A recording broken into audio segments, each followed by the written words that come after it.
August 6, 1945. The sun rises over Hiroshima. Children are walking to school. Workers are heading to their jobs. Shops are opening for millions of people.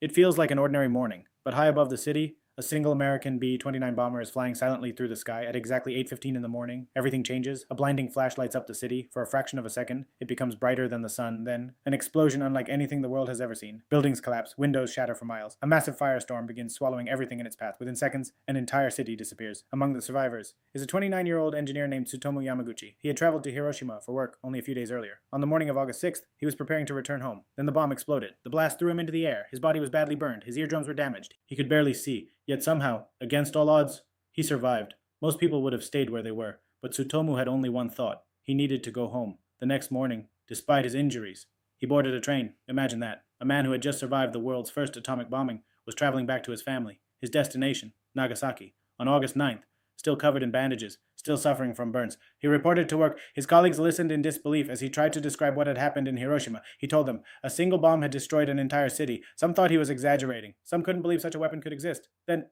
at exactly 11:02 in the morning, a brilliant flash filled the sky once again. Another atomic bomb, another city, another nightmare. Tsutomu Yamaguchi had survived a second atomic bombing. History had done the impossible. The only officially recognized person to survive both Hiroshima and Nagasaki once again. Buildings collapsed around him. Glass exploded through the air. The ground shook beneath his feet. Once again, he somehow survived. His wife survived. His young son survived. But tens of thousands of others did not. When the smoke cleared, 2 cities had been devastated. More than 200,000 people would eventually lose their lives from the bombings and their effects. The physical wounds slowly healed, but the memories never did. For decades, Tsutomu rarely spoke about what he had experienced. Not because he forgot, but because some pain is too heavy for words.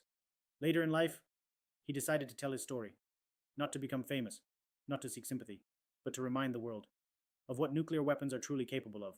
He believed no human being should ever experience what he witnessed. Tsutomu Yamaguchi lived until the age of 93. He passed away in 2010. His story is not just about survival. It is about unimaginable courage. It is about hope in the darkest moments. And it is a reminder that history is not only written by wars, it is also written by the people who somehow survived them. When we hear the words Hiroshima and Nagasaki, we often think about bombs, explosions, politics, and war. But behind those names were fathers, mothers, children, families, ordinary people, whose lives changed forever in a matter of seconds. Perhaps the most unbelievable part of this story is not that one man survived 2 atomic bombs. It is that humanity witnessed such destruction, and still lives in a world where nuclear weapons continue to exist. Sometimes, the greatest lesson in history is not how someone survived, but why such a tragedy should never happen again.